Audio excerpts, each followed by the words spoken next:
بسم اللہ الرحمن الرحیم۔ السلام علیکم۔ پروگرام اختلاف رائے کے ساتھ میں افتخار کاظمی، اور بڑا شور برپا تھا کہ ایک بڑے جرنیل کی ایکسٹینشن کا معاملہ شہباز شریف کے گلے پڑنے والا ہے، اور اگر ان کو ایکسٹینشن دی گئی تو پتہ نہیں کون سی قیامت آ جائے گی۔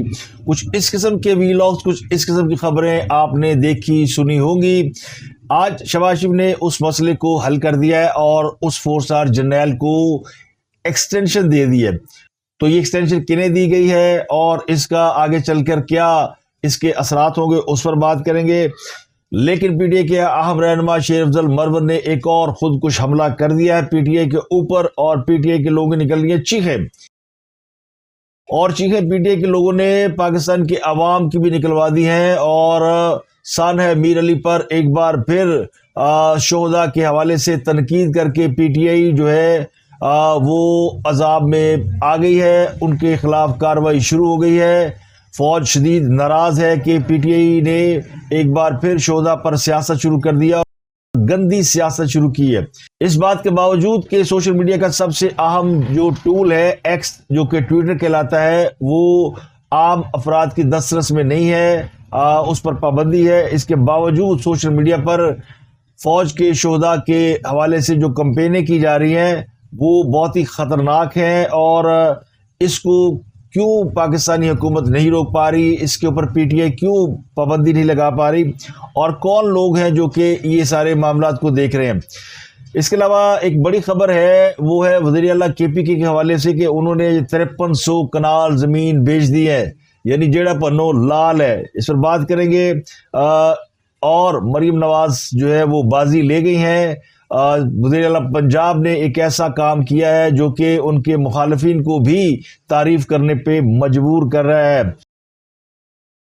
تو کچھ عام خبریں آپ کے ساتھ شیئر کرتے ہیں، اور اس دوران اور بھی کئی اہم خبریں آپ کو بتائیں گے، جن میں ایک وزیر کی وزارت کا تبدیل ہونا اور پی آئی اے کی نجکاری کا معاملہ ہے۔ لیکن سب سے پہلے بات کرتے ہیں 4 اسٹار جرنیل کی، جن کو ایکسٹینشن دی گئی ہے۔ تو پاک فضائیہ کے air chief marshal Zaheer Babar Sidhu وہ 4 اسٹار جنرل ہے جن کو وزیر اعظم پاکستان نے 1 سال کی ایکسٹینشن دی ہے۔ وزیر اعظم نے ان کی ایکسٹینشن کی سمری صدر مملکت کو بھیج دی ہے، اور وہ باقاعدہ اس کا اعلان کریں گے، یعنی آصف علی زرداری صاحب وہ باقاعدہ اس کا اعلان کریں گے۔ ظہیر احمد بابر سدھو 19 مارچ 2021 کو پاک فضائیہ کے کماندار بنے تھے، انہوں نے کمان سنبھالی تھی۔ 1986 میں بطور فائٹر پائلٹ وہ پاک فضائیہ میں شامل ہوئے تھے۔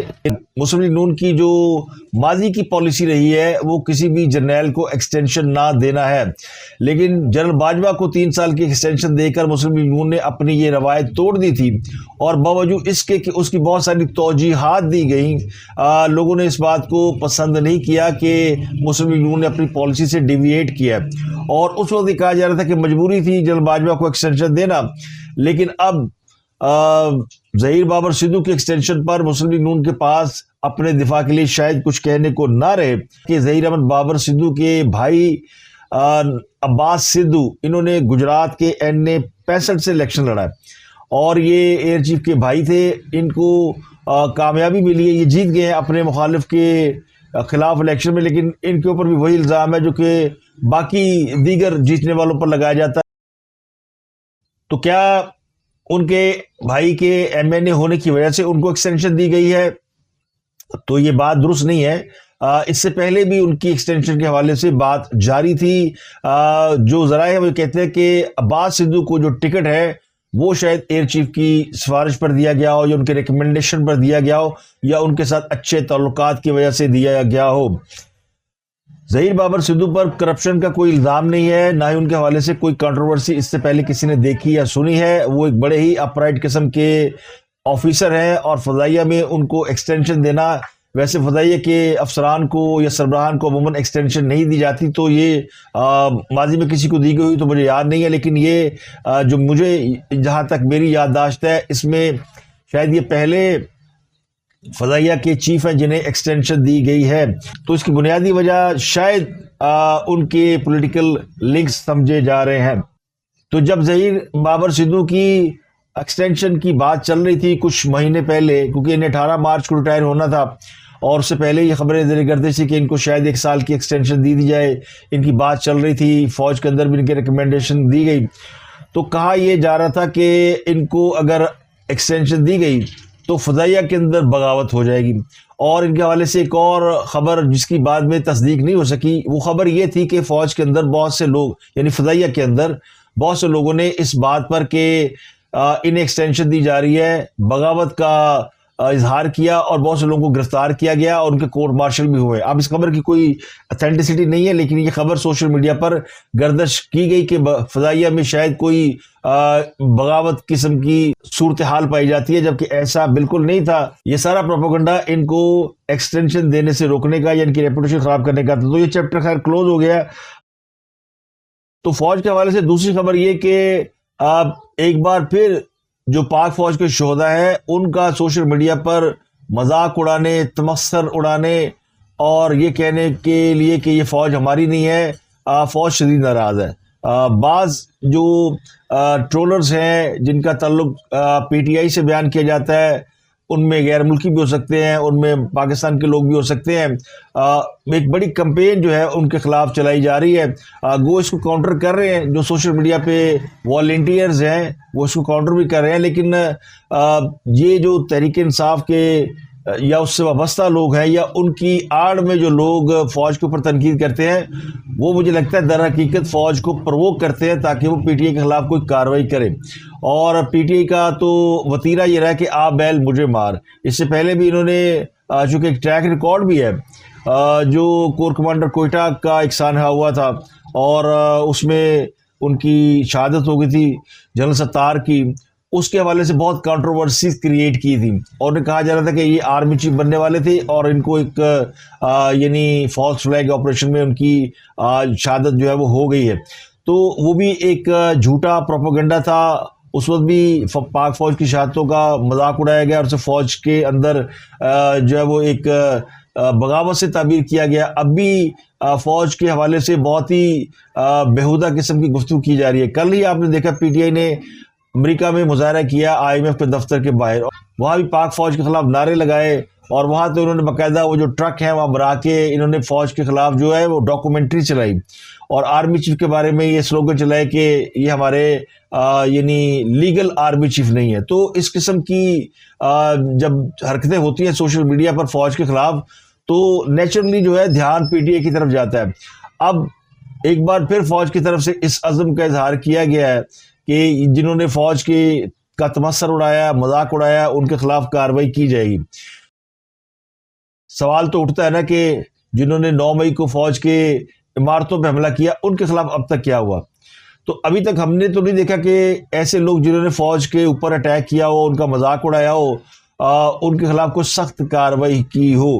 اسے آپ فوج کا ریسٹرین کہہ لیں, نرم دلی کہہ لیں, یا پاکستانی عوام کے ساتھ ان کی انسیت کہہ لیں, محبت کہہ لیں, ہاتھ ہلکا کہہ لیں, لیکن بار بار جب اس جذبے کا اظہار کیا جاتا ہے کہ اب کی بار نہیں چھوڑیں گے, تو پھر ظاہر ہے کہ اس بات پر حیرت ہوتی ہے کہ کیا فوج ہماری اتنی کمزور ہے کہ اپنے اعلان کردہ یعنی منصوبے پر عمل نہیں کر سکتی. ہمیں تو اس بات کو اگر صرف یہ کہہ کر جان چھڑا لی جائے کہ یہ سوشل میڈیا کے اکاؤنٹس ہیں وہ کر رہے ہیں, تو اس سے میرا خیال ہے کہ اس کو صرف الزام سمجھا جا سکتا ہے. جب تک وہ لوگ پکڑے نہیں جاتے, سامنے نہیں لائے جاتے اور وہ خود اعتراف نہیں کرتے, تب تک لوگ کیسے یقین کریں گے کہ سب کچھ ہو رہا ہے. ویسے بھی اعتراف کا تو معاملہ یہ کہ جب کسی کو پکڑا جاتا ہے تو وہ کہتے ہیں زبردستی اعتراف کرایا. تو یہ جو سوشل میڈیا کا معاملہ ہے نا, مجھے لگتا ہے کہ یہ واقعی ہم سے ہینڈل نہیں ہو رہا. اور میرا ایک مشورہ ہے اپنے جو سٹیک ہولڈرز ہیں ان کے لیے کہ جو لوگ بھی اس قسم کی نیگیٹو ایکٹیویٹی میں انوالو ہیں, وہ ظاہر ہے یہ کام وہ خدا واسطے نہیں کرتے, فری فنڈ میں نہیں کرتے, اور وہ بھی کسی نہ کسی کے پے رول پہ ہوتے ہیں, ان کا بھی بریڈ اینڈ بٹر ہوتا ہے, ان کو بھی اپنے زندگی گزارنے کے لیے وہ وسائل چاہیے. تو اگر وہ یہ کام اس وجہ سے کرتے ہیں کہ ان کو فنڈز ملتے ہیں, ان کو سیلری ملتی ہے یا ان کو پیسہ ملتا ہے, لیکن ان کی سکل ایسی ہے کہ وہ پکڑائی میں نہیں آتے, تو پھر ایسے لوگوں کو تو ان کو تو باقاعدہ بھرتی کر لینا چاہیے. فوج کا ایک اپنا میکنزم ہے، فوج کو ایک اپنا سیٹ اپ بنانا چاہیے سوشل میڈیا کا، جس میں ایسے ہی نوٹوریس لوگ جو ہیں پہلے ان کو بھرتی کیا جائے، پھر ان کو ٹرین کیا جائے، اور جو ان کی سکل ہے اس سے فائدہ لیا جائے. تو یہ ایک بہترین ٹول ہے. وہ سیکھے سکھائے لوگ ہیں، انہوں نے ٹریننگ کسی سے لینے کی ضرورت نہیں ہے ان کو، اور وہ ایسی جگہ بیٹھ کے آپ کو ٹرول کرتے ہیں کہ آپ ان کو پکڑ بھی نہیں سکتے. لیکن میرا خیال ہے کہ ان تک یہ انسینٹو اگر پہنچے کہ فوج کے اندر ایک ہینڈسم جاب ہے، تو میرا خیال ہے کہ کوئی بھی انکار نہیں کرے گا. ان کو تو ضرورت ہے، تو اس ٹرک کو آزمایا جا سکتا ہے. میرا خیال ہے کہ ہر کوئی خوشی سے یہ کام نہیں کرتا. اس میں زیادہ تر جو ہے وہ پاپی پیٹ کا سوال ہوتا ہے. جو لوگ والنٹیئر کرتے ہیں پی ٹی آئی کے، وہ بہت احتیاط سے کرتے ہیں، انہیں پتا ہے کہ ہم پکڑے جائیں گے، تو وہ میرا خیال ہے اتنی زیادہ کھل کے سامنے آتے نہیں. تو بہرحال فوج جو ہے وہ سخت کارروائی کا ارادہ رکھتی ہے، تو امید کی جاتی ہے کہ جو بھی لوگ اس میں انوالو ہیں ان کو سامنے لایا جائے گا اور انہیں نشان عبرت بنایا جائے گا. کیونکہ یہ جو معاملہ ہے نا شہداء کا تمثل اڑانا، یہ دراصل عوام کی ایک دکھتی ہوئی رگ ہے. ہمیں اپنی فوج پہ فخر ہے، اپنے شہداء پہ فخر ہے، ان کی فیملیز پہ فخر ہے. 22 سال کے جوان ہماری حفاظت پہ معمور جو ہے وہ اپنی جانیں یعنی نچھاور کر رہے ہیں. تو ایسے لوگوں کو تو یعنی ان کو جتنا ان کا احسان مانا جائے، جتنا ان کو خراج عقیدت پیش کیا جائے وہ کم ہے. لیکن وہ کہتے ہیں نا ہم سیاست میں ضلالت کی حد تک آگے نکل گئے ہیں، اور سیاست اور اخلاقیات اور یہ سب ہم بھول گئے ہیں. ہمیں صرف جو ہے وہ جو تصویر کا ڈارک رخ ہے صرف وہ نظر آتا ہے، اور اسی کے پیچھے ہم بھاگ رہے ہیں، ٹرک کی بتیوں کے پیچھے. اس کے علاوہ پاکستان تحریک انصاف کے رہنما شیر افضل مروت نے ٹویٹر پہ ایک میسج دیا یا گفتگو کی ہے. انہوں نے کہا ہے کہ خیبر پختونخوا میں جو ہے گزشتہ دور حکومت میں بہت کرپشن ہوئی ہے، لوگ ارب پتی نہیں کھرب پتی بن گئے ہیں. انہوں نے سابق وزیر اعلیٰ کے پی کے محمود خان کی مثال دے کر کہا کہ وہ ایک مائن سے روزانہ 25 لاکھ روپے کماتے ہیں. انہوں نے پی ٹی آئی کے 9 وزراء کی کرپشن سے متعلق بتایا کہ 9 ایسے جو وزیر تھے ان کے دور میں وہ بہت ہی ٹاپ قسم لیول کے کرپٹ رہے ہیں. ایک انہوں نے یہ کرپشن کے حوالے سے اپنا بیانیہ یعنی دیا. تو اب تحریک انصاف کی حکومت تھی خیبر پختونخوا میں، اور عمران خان تحریک انصاف کے چیئرمین تھے اور بانی ہیں. تو پھر اگر خیبر پختونخوا میں کرپشن ہو رہی تھی تو پھر اس کا ذمہ دار تو ظاہر ہے اس کا اشارہ عمران خان کی طرف جاتا ہے. اور حیرانی کی بات یہ کہ اتنی کرپشن کے باوجود خیبر پختونخوا میں تحریک انصاف جیت گئی ہے. تو اب یا تو ان کا الزام غلط ہے، یا پھر اس وقت جو ہے وہ پی ٹی آئی جو ہے اپنے آپ کو نیٹ اینڈ کلین ظاہر کرنے کے لیے اس قسم کا بیانیہ جو ہے وہ سامنے لا رہی ہے. ایک اور انہوں نے انکشاف کیا ہے کہ عمران خان کو بنی گالہ کی بجائے اڈیالہ جیل میں رکھنے کا بیانیہ میرا نہیں تھا، بانی پی ٹی آئی کو جیل میں رکھنے کا فیصلہ پارٹی کا تھا، اور بانی پی ٹی آئی کو جیل میں رکھنے سے متعلق اجلاس میں علیمہ خان بھی موجود تھیں.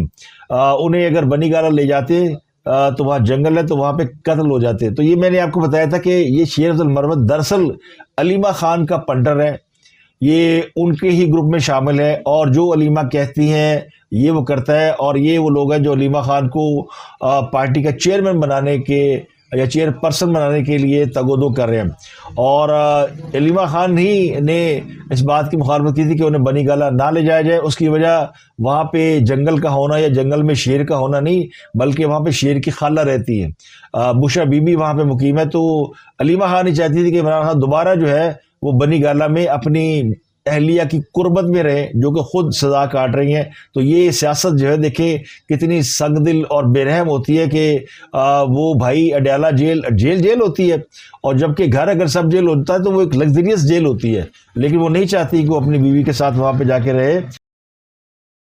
تو یہ کرپشن کے حوالے سے ان کا جو سٹیٹمنٹ ہے نا، یہ آلموسٹ جو ہے ان کے اوپر ایک بم انہوں نے گرا دیا ہے پی ٹی آئی کے اوپر. اب اس کو کچھ لوگ سمجھیں گے کہ پتہ نہیں شیر افضل مروت جو ہے وہ بڑا سچا آدمی ہے، ہر بات سچی کرتا ہے، وہ جو دل میں ہوتا ہے بول دیتا ہے. تو مجھے بھی لگتا ہے کہ یہ بھی صبح دوپہر شام جو ہے نا وہ 3 خوراکیں لیتے ہیں. تو ان کا صبح بیانیہ کچھ اور ہوتا ہے، دوپہر کو کچھ اور ہوتا ہے، شام کو کچھ اور ہوتا ہے. ابھی انہوں نے ایک اور کل انٹرویو دیا نادیہ مرزا کو، اور اس میں انہوں نے کہا کہ وہ جو میں نے سنی اتحاد کونسل کے حوالے سے اسٹیٹمنٹ دیا تھا وہ توڑ موڑ کے پیش کیا گیا، حالانکہ وہ تو ویڈیو ریکارڈنگ ہے جو لوگوں نے دکھائی جو انہوں نے کہا. اور وہ شاہ زیب خانزادہ کے پروگرام میں بیٹھ کے اس نے وہ ساری ڈیٹیل بتائی کہ سنی اتحاد کونسل کے ساتھ جانا ہماری غلطی تھی، غلط فیصلہ تھا، پتہ نہیں کس نے فیصلہ کیا، ہم تو JUIFA کے شرانی گروپ کے ساتھ جا رہے تھے۔ اب اس نے کہا نہیں وہ تو ہمارا فیصلہ تھا سنی اتحاد کونسل کے ساتھ جانے کا، اور ان کی بڑی مہربانی۔ تو یہ انہوں نے ایک اور یو ٹرن لے لیا، اب وہ سنی اتحاد کا شکریہ ادا کر رہے ہیں۔ تو یہ ان کی جو فلیکچویشن ہے نا، یہ وہی ہے جو کہ لیڈرشپ کی طرف سے ہے، جیسی کوکو ویسی کوکو کے بچے، جس طرح خاصا فلپ مارتے نا، صبح کچھ کہہ دیا شام کو کچھ کہہ دیا، تو اب شیر عبد المروت جیسے لوگ بھی سمجھتے ہیں کہ کی فرق پیدا ہے۔ پارٹی کے لوگ تو ایسے ہی ہیں، جو مرضی کہہ دیں، صبح ہم کچھ کہہ دیں شام کو کچھ کہہ دیں، انہوں نے کون سا ہمیں پکڑ لینا ہے۔ اب آپ کو بتاتے ہیں وزیر اعلیٰ خیبر پختونخوا علی امین گنڈا پور صاحب کا کارنامہ۔ انہوں نے یہ دعویٰ کیا ہے، یہ ان کا دعویٰ ہے، انہوں نے کہا کہ جب سے میں نے سیاست شروع کی ہے، میں نے تقریباً 5300 کنال زمین بیچی ہے۔ یہ جو میں نے 5300 کنال زمین بیچی ہے، یہ میری اپنی زمین ہے، یہ میرے باپ دادا کی جائیداد تھی جو میں نے بیچ کر سیاست میں لگا دی ہے۔ تو احتساب والے آئے تھے میرے پاس، انہوں نے انکوائری کی، لیکن ان کو کچھ نہیں ملا۔ تو اب یہ بڑا ان کے ریکارڈ کے مطابق 5300 کنال زمین میں باپ دادے کی بیچ چکا ہوں۔ میں پوچھتا ہوں کہ پاکستان میں اتنا بڑا کوئی زمیندار بھی ہے؟ اس کی 5300 کنال 27 مربع اس کی زمین کی ملکیت ہو، میں تو بیچ چکا ہوں۔ تو انہوں نے خود سے اعتراف کیا ہے، آپ پتہ نہیں کس سے انہوں نے انکوائری کرائی ہے، یا پھر وہ اتنے بہادر ہیں کہ انہوں نے یعنی کئی، آپ کو یاد ہوگا کئی وزراء بھی ماضی میں کہہ چکے کہ ہاں ہم رشوت لیتے ہیں، تو کوئی ان کا کچھ نہیں بگاڑ سکا۔ تو اب اگر یہ بھی کہہ رہا ہے میں نے زمین بیچی ہے، پتہ نہیں اس کی اپنی ہے یا نہیں ہے، اور چونکہ یہ بات آن ریکارڈ ہے اور کرپشن کی بات ہو رہی ہے خیبر پختونخوا میں، اور پچھلے دور حکومت میں بھی یہ خیبر پختونخوا کا حصہ تھے، تو ظاہر ہے کہ پچھلے دور حکومت میں جن لوگوں نے بہت زیادہ مال کمایا ہے، may be he is one of that.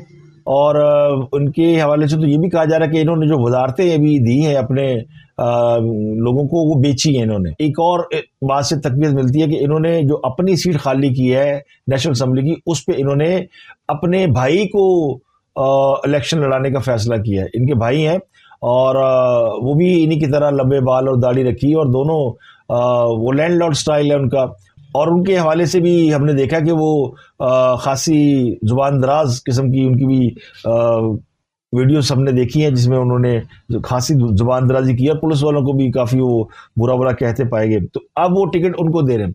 تو خیبر پختونخوا میں تو اقربا پروری اور کرپشن جو ہے وہ پچھلے کئی سالوں سے عروج میں ہے، اور اگر شیر عبد المروت یہ کہہ رہا ہے تو پھر اس بات کو ماننا پڑے گا کہ وہاں پہ واقعی معاملہ ایسا ہے۔ اب وہ یا تو عمران خان کو اس کرپشن کے معاملے سے بیل آؤٹ کر رہا ہے، یا پھر ان کی جڑوں میں وہ کہتے ہیں بم مار رہا ہے، کیونکہ وہ کل مکر جائے گا، کل کہہ دے گا جی میں نے تو وہ بات کہی نہیں، میں نے تو اس کو کوئی اور رنگ دے دیا گیا۔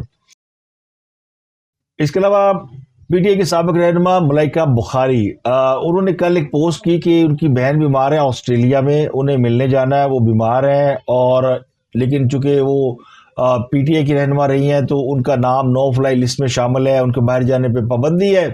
بڑا درد بھرا میسج انہوں نے چھوڑا ٹویٹر کے اوپر یا ایکس کے اوپر، اس میں انہوں نے اور بھی ایڈ کیا، بتایا کہ ان کی بہن جو ہے بڑی بہن ہے، وینٹیلیٹر پر ہے، زندگی و موت کی جنگ لڑ رہی ہے، ان کے پاس صرف کوئی 24 گھنٹے کا وقت ہے، یعنی بہن جو ہے وہ عالم نظام میں ہے، کسی وقت اس کی موت واقع ہو سکتی ہے، تو وہ ان سے ملنا چاہتی ہے لیکن وہ جا نہیں سکتی، اور بہن آسٹریلیا میں ہے۔ یہ انہوں نے ٹویٹ کر دیا۔ اب اس ٹویٹ کے جواب میں مریم نواز صاحبہ میدان میں آئی، اور انہوں نے فوراً اس پہ رپلائی کیا اور کہا کہ میں متعلقہ حکام سے بات کروں گی، امید ہے کہ آپ نے درخواست دی ہوگی کہ میرا نام نو فلائی لسٹ سے نکالا جائے۔ تو انہوں نے کہہ کر ان کا نام نو فلائی لسٹ سے نکلوا دیا، اور پھر انہوں نے یہ ٹویٹ کیا، ملائکہ بخاری نے کہا تھینک یو، مجھے اطلاع مل گئی ہے کہ میرا نام نو فلائی لسٹ سے نکال دیا گیا ہے۔ لیکن بہت سے لوگ سوال تو اٹھاتے ہیں نا کہ بہت سے جو مسلم لیگ نون کے حمایتی، ہمدرد اور گوڑ بھائی ایسے ہیں جن کے بہت سارے مقدمات چل رہے ہیں، بہت ساری ان کے اوپر پرابلم ہے۔ رضوان رضی صاحب جو ہمارے کولیگ بھی رہے ہیں، ہمارے بہت ہی اچھے دوست بھی ہیں، بھائیوں جیسے ہیں، ان کے اوپر ایک مقدمہ چل رہا ہے FIA کا۔ وہ جب دن میں ہم لوگ کٹھے تھے تو اس وقت ان کو ایف آئی اے نے گرفتار کیا تھا، اور بڑا ہی بےہودہ سا مقدمہ تھا کہ انہوں نے ایک سوشل میڈیا ایکٹیوسٹ کو فالو کیا ہوا ہے. یہ کیس تھا ٹوٹل. تو ان کے موبائل فون بھی قبضے میں لے لیے گئے. جو مجھے یاد ہے یہ وہی کیس ہے. اگر کوئی اور ہو تو معذرت کے ساتھ، لیکن یہ کیس 5 سال سے چل رہا ہے اور ابھی تک ان کا مقدمہ ہی ختم نہیں ہوا. تو ایسے لوگ بھی ہیں، ان کو اوپر بھی آپ کو تھوڑا سا رحم آنا چاہیے. اور بھی مسلم لیگ کے بڑے لوگ ہیں جن کے اوپر درجنوں مقدمات بنے ہوئے ہیں عمران خان کے دور میں. تو ایسے لوگوں کے لیے بھی مریم بی بی کو کچھ سوچنا چاہیے. ان کے لیے بھی تھوڑی سی یعنی لائک ہونی چاہیے. یہ اچھی بات ہے ملائکہ کے لیے انہوں نے کیا اور وہ بازی لے گئی ہیں. ان کا بڑا اچھا کردار ہے. اب تک مریم نواز میرا خیال ہے تمام جو چیف منسٹر ہیں، نئے چیف منسٹر اور پرانے ملا کر، اب تک وہ سب سے زیادہ ایکٹیو نظر آتی ہیں. اس کے علاوہ ایک اہم وزارت ہے وزارت توانائی. یہ مصدق ملک صاحب کو دی گئی تھی جن کے پاس وزارت پیٹرولیم ہے. ان کی پچھلے دور حکومت میں بھی کارکردگی بڑی اچھی تھی، لیکن ان کے اوپر بہت زیادہ پریشر آ رہا تھا کہ دونوں وزارتیں ایسی تھیں جن کے ذمے کئی ہزار ارب کا ڈیفیسٹ ہے، پیٹرولیم پہ بھی اور توانائی میں بھی. اور جو کہ اگر ان کو ارب ڈالر میں کنورٹ کیا جائے تو بقول ان کے جو صرف توانائی کی وزارت ہے وہ 17 سے 18 بلین ڈالر لاس کرتی ہے. تو اس کا اپنی بہت زیادہ یعنی کباختیں ہیں. تو بہرحال ان کو یہ اوور برڈن لگا ہوگا تو انہوں نے ریکویسٹ کی ہوگی. ان کی وزارت جو ہے وہ اب اویس لغاری صاحب کو دے دی گئی ہے. ان سے وزارت ریلوے لے لی گئی ہے. یہ وزارت ریلوے پہلے سعد رفیق صاحب کے پاس تھی اور کوشش کی جا رہی ہے کہ ان کو یہ دے دی جائے. اس کے علاوہ بڑی خبر، پاکستان اور آئی ایم ایف کے درمیان مذاکرات کا کل آخری روز ہے اور اس بات کا امکان ہے کہ جو آئی ایم ایف کا ایگزیکٹو بورڈ ہے وہ اپریل میں پاکستان کو 1 ارب 10 کروڑ ڈالر کی آخری قسط کی منظوری دے دے گا. اور کل پاکستان اور آئی ایم ایف کے درمیان سٹاف لیول کا معاہدہ ہو جائے گا. اور ایک بری خبر سندھ اور بلوچستان کے صارفین کے لیے ہے کہ گیس کے نرخ جو ہے بڑھانے کی تیاری کر دی گئی ہے. 1 جولائی سے گیس مہنگی کرنے کی درخواست دے دی ہے. سوئی سدرن گیس جو کہ سندھ اور بلوچستان کو گیس سپلائی کرتی ہے، اور سوئی نادرن گیس جو پنجاب اور دیگر علاقوں کو گیس سپلائی کرتی ہے. تو سوئی سدرن گیس نے گیس کی قیمت میں 324 روپے فی M M B T U اضافہ مانگا ہے، اور نئی اوسط گیس کی قیمت 1740 روپے 80 پیسے مقرر کرنے کی درخواست دی ہے. یہ سندھ اور بلوچستان کے صارفین کے لیے ایک بری خبر ہے. اور بری خبر تو میں نے آپ کو ایک اور بتا دی کہ 1 جولائی سے بجلی مہنگی ہونی جا رہی ہے. تو بس اپنی کرسیوں کو سیٹ بیلٹ لگا لیں، کیونکہ وہ جو سیاسی معاملات تھے، الیکشن، یہ وہ ساری کہانی اب ختم ہوئی. اب جو ہے وہ ایک نیا مرحلہ شروع ہونا ہے اور وہ ملک میں مہنگائی کا ایک طوفان آنے والا ہے. اور وہ طوفان جو ہے وہ پاکستان کی کشتی کو بھنور سے نکالنے کے لیے ہے، لیکن جو جھٹکے لگنے ہیں وہ پاکستان کے عوام کو لگنے ہیں. ان میں اتنی سخت نہیں ہے کہ وہ جھٹکے برداشت کر سکیں. تو اس لیے ہاتھ جوڑ کر گزارش یہ کہ پاکستان کے عوام کو کم سے کم جھٹکے لگائے، انہیں زندہ رہنے دیں، انہیں جینے دیں. اور آپ نے جو اخراجات کم کرنے ہیں وہ اپنی جو گورنمنٹ کی اخراجات ہیں ان میں کمی کریں اور ہماری جان چھوڑائیں. 5-6 ارب ڈالر اگر آپ دیکھیں توانائی میں، اگر 17-18 ارب ڈالر پاکستان کا جا رہا ہے، اور پی اے جو ہے اس وقت 700-800 ارب کے خسارے پہ چل رہا ہے، جو کہ بنتا ہے تقریباً 2 سے 2.5 بلین ڈالر. تو یہ سارے جو بوجھ ہے سفید ہاتھی ہیں، یہ پاکستان کی عوام کو کچلے جا رہے ہیں. تو خدا کے لیے ان سے نجات ہمیں دلائے اور پاکستان کے عوام کو قرض سے بھی نجات دلائے. اگر ان اداروں سے نجات مل جاتی ہے جو کہ بھاری بھرکم اخراجات کے ساتھ پاکستان کے اوپر بوجھ بنے ہوئے ہیں، اور یہ بوجھ پاکستان کے عوام کی جیبوں تک منتقل ہو رہا ہے، تو پھر ان کو بیچ دینا چاہیے، ان کو پرائیویٹائز کر دینا چاہیے اور آئی ایم ایف سے جان چھڑا کر آگے بڑھنا چاہیے. تو اب تک کے لیے اتنا ہی. آپ سے ملاقات ہوتی اگلے ولاگ میں. اپنا گرد و نواح کا بہت خیال رکھیے.